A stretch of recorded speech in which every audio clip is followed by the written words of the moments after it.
So last week, I had talked a little bit about why I really thought Microsoft purchased or is working to purchase Activision Blizzard. And a lot of that has to do with looking towards the future when it comes to dealing with Amazon, Apple, Google, and others with this whole metaverse future. Well, there is something else that I had considered, which has to do with one of those companies even coming in with their own game console to compete with Microsoft here in gaming, because while Nintendo and PlayStation aren't necessarily on the level of Microsoft when it comes to funding, something like an Amazon or an Apple would be, and there are actually some rumors going around about Apple potentially poaching some Xbox engineers. Guys, if you enjoy these videos, make sure that like button helps out a ton. And if you're new here to the SpawnWave Plus channel, make sure you subscribe down below. So I want to head over here. This is Pure Xbox, and they are covering this rumor here, Apple poaching Xbox engineers to potentially make a video game console. This is from the Xbox 2 podcast, and this past weekend on the Spawncast, we had Randall Thor on. He is on this podcast along with Jez Corden from Windows Central.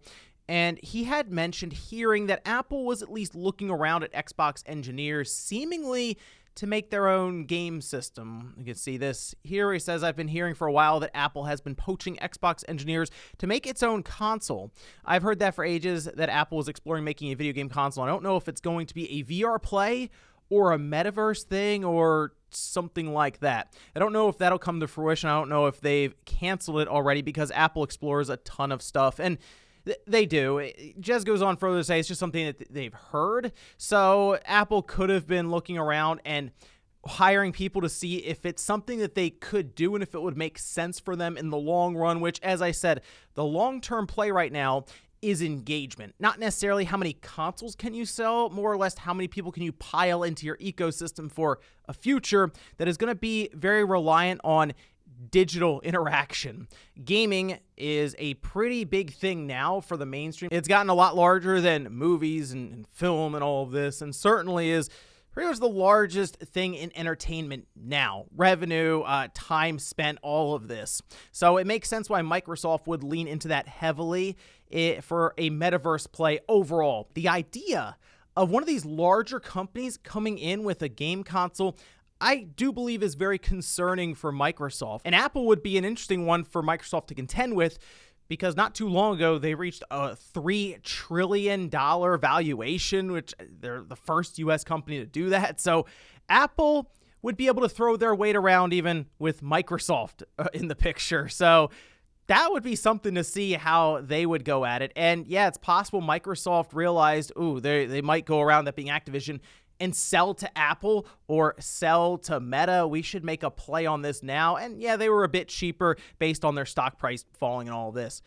But as was, I believe, brought up here by Jez, there's another company that I think would pose a bit more of an issue all the way around when it comes to this. While Apple has like their Apple Arcade, and you can see some of the games kind of floating by here, I feel like the game that, at least to me, was the most compelling to look into Apple Arcade was Fantasian. It's a very good-looking JRPG style game.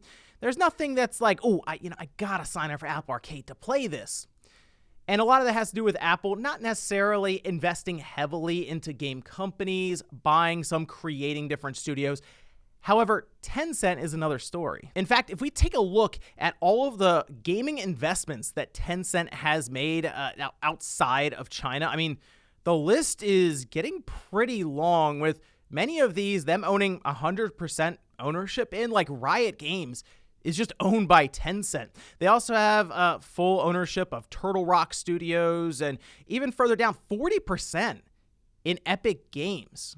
They also have investments in Ubisoft, Remedy, Paradox, and yes, Activision Blizzard, which is something to think about there. I guess Microsoft will indeed be contending with Tencent in some way. A Bloober Team, Marvelous, Netmarble. I mean, seriously, the list goes on and on and on here for just the different studios that Tencent has a hand in. So if they were to enter the console space, they probably would be able to provide compelling exclusive games that are higher quality than what we're seeing right now on Apple Arcade.